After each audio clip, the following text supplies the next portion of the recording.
तड़के महाराज खड़क सिंह बड़े ही अत्याचारी थे। प्रजा महाराज से बड़ी परेशान थी। महाराज का विशेष अंगरक्षक समर सिंह महाराज के स्वभाव और प्रजा के प्रति व्यवहार को पसंद नहीं करता था। एक दिन, बहुत हो गया महाराज का अत्याचार। लगता है महाराज को सबक सिखाने का वक्त आ गया है। मैं कुछ दिनों तक दरबार में नहीं जाऊंगा। मंत्री, समर सिंह कहाँ है? महाराज, अपने घर में पैर फैलाए सो रहा है। वो कई दिनों से दरबार में भी नहीं आया महाराज। वो हमारा फायदा उठा रहा है। उसे तुरंत दरबार में पेश होने की खबर भिजवाइए। जो आ गया महाराज। कुछ समय बाद समर सिंह राजमहल में पहुंच जाता है।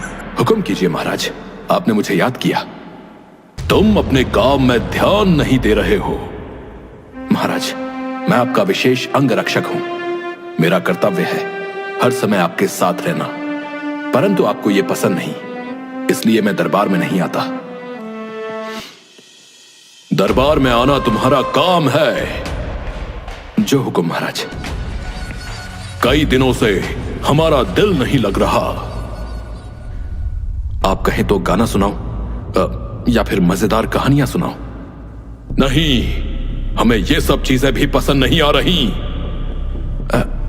तो महाराज, फिर आप बताइए कि मैं क्या करूं?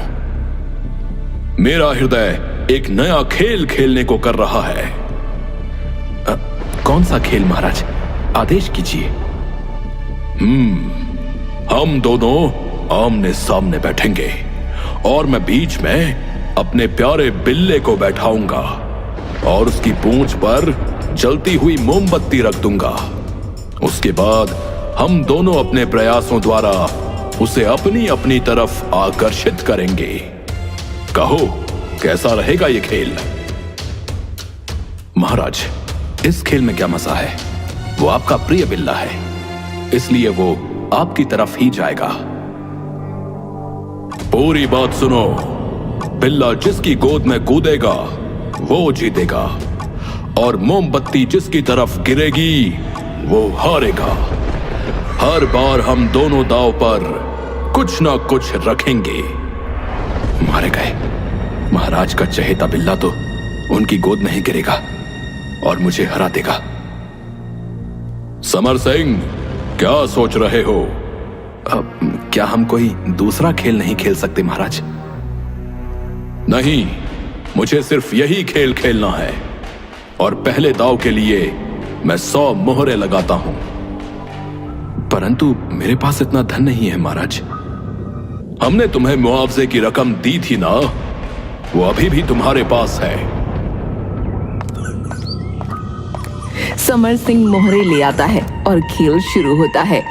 एक तरफ महाराज और दूसरी तरफ समर सिंह और बीच में महाराज का बिल्ला। उसकी पूंछ पर जलती हुई मोमबत्ती रख दी जाती है। आजा, आजा मेरे प्यारे बिल्ले, आजा।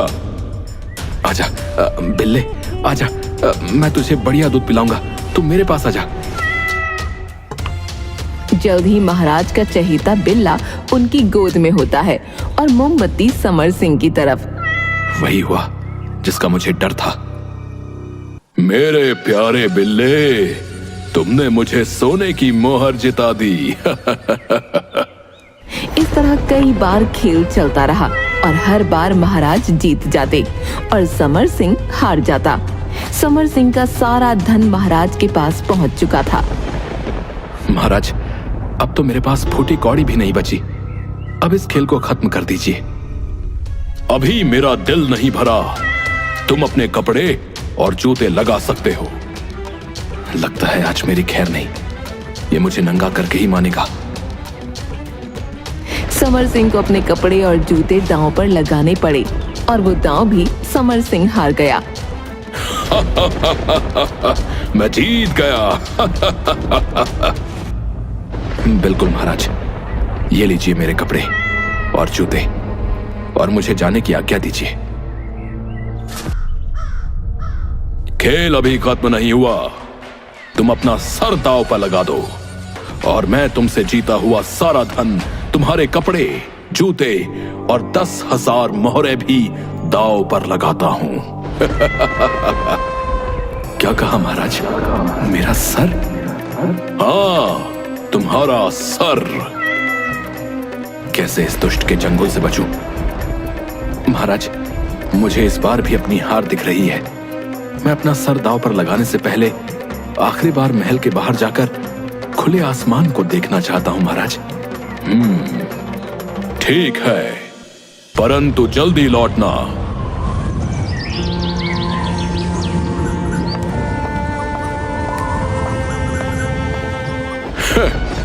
कर लिए दर्शन? हाँ महाराज, अब समय नष्ट नहीं करके खेल को आरंभ करना चाहिए। दोबारा खेल आरंभ होता है। राजा ने बिल्ले की पूंछ पर मोमबत्ती जला दी और बिल्ले को बुलाना शुरू किया। आजा मेरे प्यारे बिल्ले, मेरे पास आजा। ले आजा, मेरे पास तेरे लिए उपहार है, आजा। पलक झपकते ही बिल्ले ने खेल की सारी बाजी पलट दी और वो उछलकर समर सिंह की गोद में जा बैठा। इस बार मेरी जीत हुई। महाराज, दांव पर लगा सब कुछ मेरा हुआ। ठीक है, ले लो ये सब। इस बार इस पूरे धन और तुम्हारे सर के बदले 40,000 मोहरें दांव पर लगाता हूं। जैसी आपकी इच्छा महाराज। महाराज फिर से हार जाते हैं और समर सिंह खुश होता है। समझ में नहीं आ रहा कि मेरा चहेता बिल्ला अब बार बार तुम्हारी गोद में क्यों कूद रहा है। लगता है तुमने बिल्ले पर कोई जादू कर दिया है।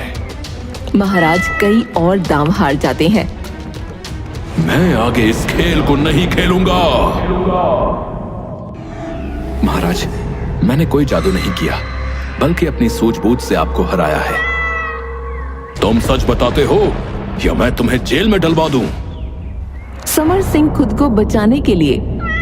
महाराज, जब मैं महल से बाहर गया तब मैंने एक ऐसा जीव पकड़ा जो बिल्ली को सबसे प्रिय है। क्या? समर सिंह अपनी मुट्ठी खोलता है। चूहा, तुम बेईमान हो। तुमने हमें मूर्ख बनाकर खेल जीता है। सैनिकों, इस धोखेबाज को जेल में डाल दो। कल जनता के सामने इसे फांसी दी जाएगी। कुछ ही क्षणों में समर सिंह जेल में था। सच्चाई बताकर मैं बेवकूफ बना। मुझे राजा पर विश्वास नहीं करना चाहिए था। अब मुझे यहाँ से निकलने का रास्ता ढूंढना होगा। वो विचार करने लगा और कुछ देर बाद तरकीब मिल गई। कुछ देर बाद जब पहरेदार दिखे तो वो उनकी तरफ पीठ करके बैठ गया और जोर जोर से खुद से बातें करने लगा। हे प्रभु, मैं मौत से नहीं डरता, परंतु मुझे इस बात का दुख है कि मेरी मौत के साथ इस अंगूठी का रहस्य भी खत्म हो जाएगा। प्रभु, इस अंगूठी को हासिल करने में आपने मेरी मदद की थी। मैंने इसे लोगों की नजरों से बचाकर रखा, परंतु अब सब कुछ नष्ट हो जाएगा। समर सिंह की बात सुनकर पहरेदार एक दूसरे को रहस्यमयी निगाहों से देखने लगे। लगता है इसके पास कोई जादुई अंगूठी है। जल्दी से इस जादुई अंगूठी का रहस्य बता दे। इस अंगूठी के बारे में कोई नहीं जानता। यह अंगूठी रायगढ़ के बादशाह चंद्रभान को जो कोई भी सौंपेगा वो उसे अपना आधा राज्य दे देंगे और साथ ही अपनी खूबसूरत बेटी का विवाह भी कर देंगे। लेकिन अफसोस, मेरी मौत के साथ ये राज ही रह जाएगा और इसका फायदा किसी को भी नहीं मिलेगा। चारा तो मैंने फेंक दिया, अब देखता हूं शिकार उसे चुकता है या नहीं। तरकीब काम कर गई। राजा चंद्रभान का आधा राज्य और उनकी खूबसूरत बेटी से विवाह। वो अंगूठी इतनी कीमती है, परंतु वो बेकार चली जाएगी। समर सिंह सोने का बहाना करके लेट जाता है। क्यों ना हम ये अंगूठी ले लें? सही कहा, जल्दी से दरवाजा खोलो। दोनों पहरेदार कैद खाने का दरवाजा खोलते हैं और अंदर जाते हैं, पर लालचवश अंदर जाते ही दोनों अपनी अपनी तलवारों से एक दूसरे पर वार कर देते हैं और वहीं पर मृत्यु को प्राप्त हो जाते हैं। हो गया काम। पहले यहाँ से अपनी जान बचाकर भागता हूँ, बाद में राजा को सबक जरूर सिखाऊंगा। समर सिंह अपनी जान बचाकर वहाँ से भाग जाता है। अगले दिन मंत्री, उस धोखेबाज को हमारे सामने प्रस्तुत किया जाए। आज उसे सजा दी जाएगी। जी जी महाराज। मंत्री का आदेश पाकर सैनिक समर सिंह को लाने कैद खाने पहुँचते हैं। ये क्या, कैद खाने का द्वार तो खुला है, जरूर कुछ गड़बड़ है। कैद खाने के अंदर पहुंचकर हे भगवान, समर सिंह तो गायब है और ये दोनों यहाँ मृत पड़े हैं। हमें तुरंत महाराज को इसकी सूचना देनी होगी। स्थिति को देखते हुए तो ऐसा लगता है कि इन दोनों पहरेदारों ने ही एक दूसरे को मारा है। सैनिक महाराज के पास वापस पहुंचते हैं। महाराज, गजब हो गया महाराज, कैदी कैद खाने से फरार है और दोनों पहरेदार वहां मृत पड़े हैं। क्या बकवास है ये? महाराज, हम सच कह रहे हैं। वहां का दृश्य देखकर ऐसा लगता है कि दोनों पहरेदारों ने खुद एक दूसरे को मार दिया हो। लगता है उस चालबाज की चाल में पहरेदार फंस गए और एक दूसरे को मार बैठे। मंत्री, सेना की कुशल टुकड़ी उस दुष्ट की तलाश में भेज दीजिए और यदि वो खाली हाथ वापस आए तो हम उन्हें फांसी की सजा देंगे। जी जी महाराज। महामंत्री का आदेश पाकर सैनिकों की एक टुकड़ी खोज के लिए निकल पड़ी। दूसरी तरफ समर सिंह भागता हुआ एक पुरानी हवेली पहुंच जाता है। बस अब और नहीं चल सकता। आज रात यहीं गुजार लेता हूँ और कल आगे का सफर पूरा करूंगा। वो दस्तक देता है। अंदर से एक बूढ़ा व्यक्ति बाहर आता है और समर सिंह की हालत देखकर क्रोध में बोलता है। यदि तुम भीख मांगने आए हो तो तुरंत चले जाओ। हाँ, मेरे पास देने के लिए कुछ भी नहीं है। मैं तो खुद किसी तरह अपना जीवन व्यतीत कर रहा हूँ भाई। मैं आपसे कोई भीख मांगने नहीं आया हूँ, मैं तो आपकी मदद करने आया हूँ। मदद? कैसी मदद? महाराज के सैनिक तुम्हारी खाल उधेड़ने के लिए रवाना हो चुके हैं। मैं तो तुम्हारे प्राण बचाने के लिए यहाँ आया हूँ। महाराज के सैनिक? मैंने क्या बिगाड़ा है भाई किसी का? मैं गुप्तचर हूँ। किसी ने शिकायत की है कि तुम प्रजा को उनके खिलाफ भड़काते हो और महाराज को जानते हो कि वो कैसे हैं। परंतु मैंने तुम्हारे बारे में सुन रखा था, इसलिए मुझे विश्वास नहीं हुआ और मैं तुम्हारे प्राणों की रक्षा के लिए आ गया। तभी घोड़ों के पैरों की आवाज सुनाई देती है। अरे, लगता है महाराज के यमदूत यहाँ तक आ पहुंचे हैं। अब मुझे क्षमा कर दो युवक, मैं बिना वजह ही तुम पर चिल्लाया। भगवान के लिए मेरी मदद करो। सुना था कि ये राजा बड़ा ही दुष्ट है, परंतु आज देख भी लिया। वृद्ध व्यक्ति, फिक्र मत करो। अपने कपड़े उतार कर मुझे दे दो और तुम पास के जंगल में जाकर छुप जाओ। उससे क्या होगा? वो सब मुझ पर छोड़ दो। 2-3 दिनों तक उस जंगल में ही छुपे रहना, बाहर मत निकलना। ये लो कपड़े। तुम्हारा बहुत बहुत धन्यवाद युवक। अब देर ना करो और जल्दी ही यहाँ से रवाना हो जाओ। बुजुर्ग ने अपने कपड़े उतारकर समर सिंह को दे दिए और वहां से जंगल की ओर भाग गया। समर सिंह ने उस बुजुर्ग के कपड़े पहन लिए और अपना भेष बदल लिया। तभी राजा के सैनिक आ पहुंचे। क्या तुमने इस भगौड़े को देखा है? बिल्कुल देखा है हुजूर। कुछ दिन पहले ये व्यक्ति यहाँ आकर ठहरा तो था, लेकिन लेकिन क्या?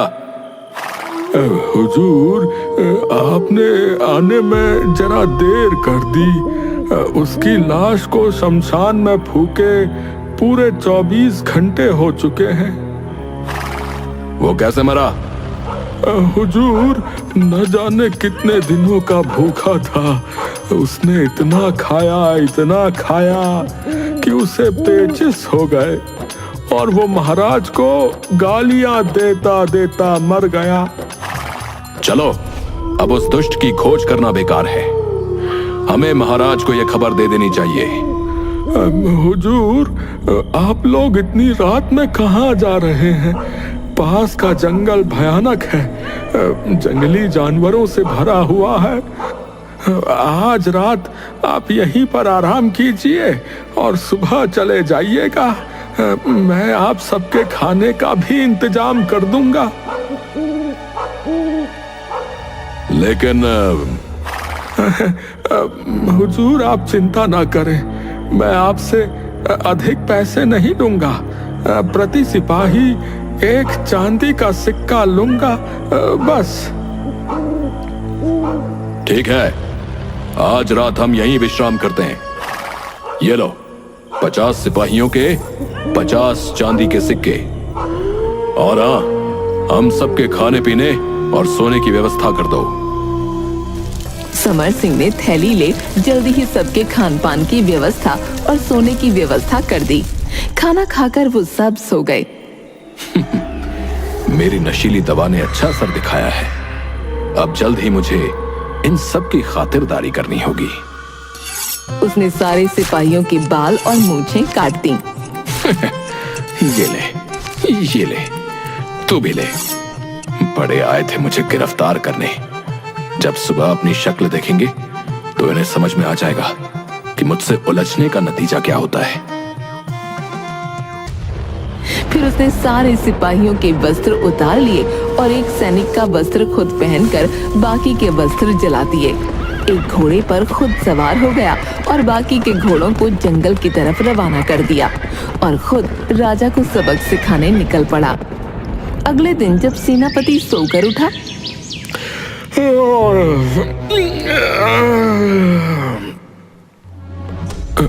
अरे, ये सब क्या है?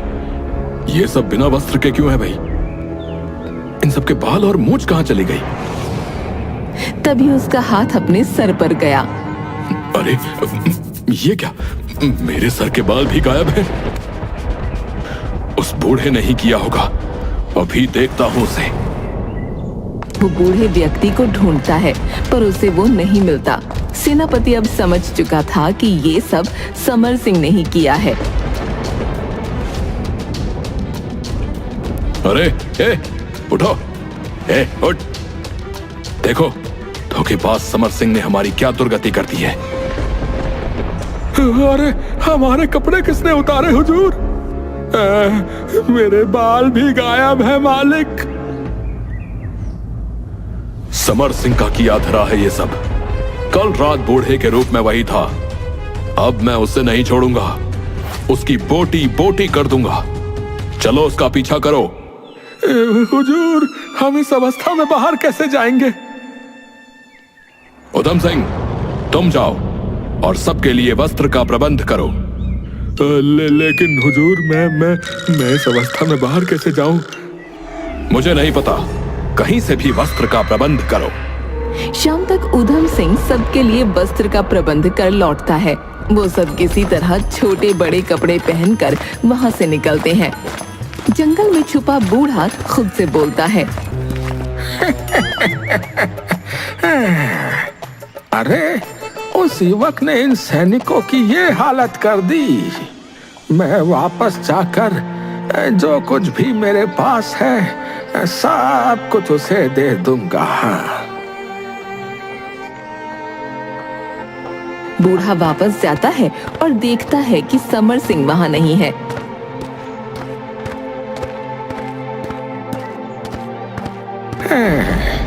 लगता है वो दूसरों की मदद करने के बदले कोई कीमत नहीं लेता है। चलो भाई, भगवान उसे हमेशा सुखी रखे, यही प्रार्थना है। दूसरी तरफ कई दिनों की यात्रा के बाद सैनिक नगर वापस पहुंचते हैं।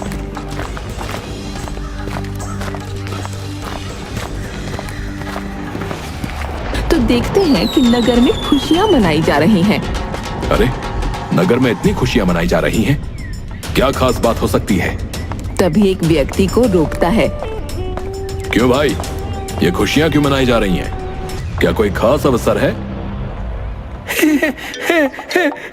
लगता है तुम किसी जंगल से आ रहे हो, वरना तो यहाँ का बच्चा बच्चा जानता है कि हमारे दुष्ट राजा के मरने की खुशी में पिछले 4 दिनों से त्योहार मनाया जा रहा है भाई। अब क्या कहा? महाराज का स्वर्गवास हो गया? हाँ, उस दुष्ट राजा का नरकवास हो गया। किसने मारा महाराज को? अरे, तुम्हें नहीं पता? उस भले समर सिंह की आत्मा ने, उसने तो मरकर भी हमारा भला कर दिया भाई। चलो राजमहल चलकर पता करते हैं कि ये सब क्या माजरा है।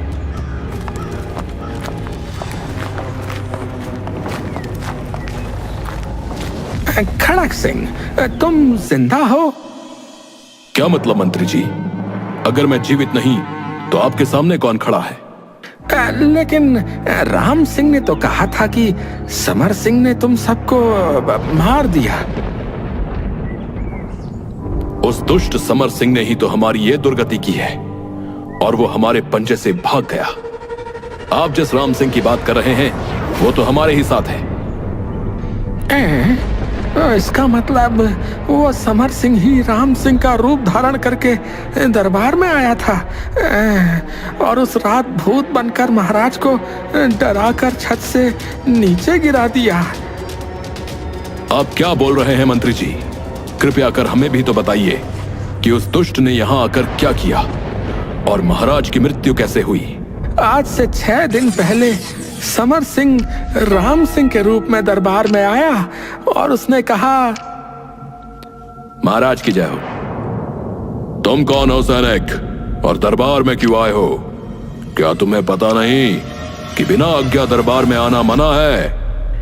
क्षमा चाहता हूं महाराज, लेकिन मैं बिना वजह दरबार में नहीं आया हूं। मेरा नाम राम सिंह है और मैं सैनिकों की उस टुकड़ी में शामिल था महाराज, जिसे आपने सेनापति जी के साथ समर सिंह को पकड़ने के लिए भेजा था। तो कहाँ है वो दुष्ट? मुझे बहुत दुख के साथ कहना पड़ रहा है कि सेनापति जी और बाकी के सारे सैनिक अब इस दुनिया में नहीं रहे। तुम क्या बकवास कर रहे हो? मैंने बिल्कुल सही कहा महाराज। उन सबको उस दुष्ट समर सिंह ने ही मौत के घाट उतारा था। मैंने संघर्ष करने के पश्चात उस दुष्ट समर सिंह को मार गिराया, परंतु वो इतनी आसानी से हार मानने वाला कहां था। मृत्यु के बाद भी वो भूत बनकर आया महाराज। क्या तुम क्या कह रहे हो सैनिक? भूत बनकर? जी महाराज, मैंने फिर भी हार नहीं मानी और उससे लड़ता रहा। अंततः उसे दुम दबाकर वहां से भागना ही पड़ा, और आपको दिखाने के लिए मेरे पास कुछ नहीं था, इसलिए मैंने उसकी लंगोटी ही निशानी के रूप में रख ली महाराज। दुष्ट समर सिंह की आत्मा शर्म से चुल्लू भर पानी में डूब मरी होगी कहीं। शाबाश राम सिंह, तुमने बहुत महान कार्य किया है। इस बहादुरी का तुम्हें मुंह मांगा इनाम दिया जाएगा। पहले हमें उस दुष्ट की लंगोटी तो दिखाओ, जिससे हमें विश्वास हो जाए कि वो मर चुका है। समर सिंह अपने पास से एक लंगोटी निकालकर महाराज को दिखाता है। बहुत खूब, हम तुमसे अति प्रसन्न हैं। तुम ये लंगोटी हमें दे दो। इसे देखकर हमारे दुश्मनों को हमेशा याद रहेगा कि हमसे उलझने का क्या परिणाम होता है। परंतु ध्यान से महाराज, ये कोई साधारण चीज नहीं है। ये एक भूत की लंगोटी है महाराज, भूत की लंगोटी। तुम चिंता ना करो और जाओ यहां से। महाराज ने समर सिंह को बहुत सारा धन देकर विदा किया और रात के समय वो लंगोटी अपने सिरहाने रखकर सो गए। तभी उन्हें एहसास हुआ कि जैसे कोई उनके पास आकर खड़ा है। महाराज भूत से बचने के लिए महल से बाहर भागते हैं। बचाओ बचाओ, कोई समर सिंह के भूत से मुझे बचाओ। अरे बाप रे, समर सिंह का भूत ये कहां से आ गया?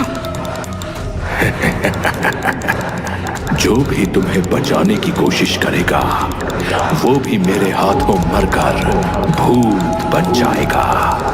मैं तुम्हें जीवित नहीं छोड़ूंगा। भूत की बात सुनकर सैनिक महाराज को बचाने की जगह खुद की जान बचाकर वहां से भाग जाते हैं और महाराज भूत से बचने के लिए भागते हुए महल की खिड़की से नीचे गिर जाते हैं।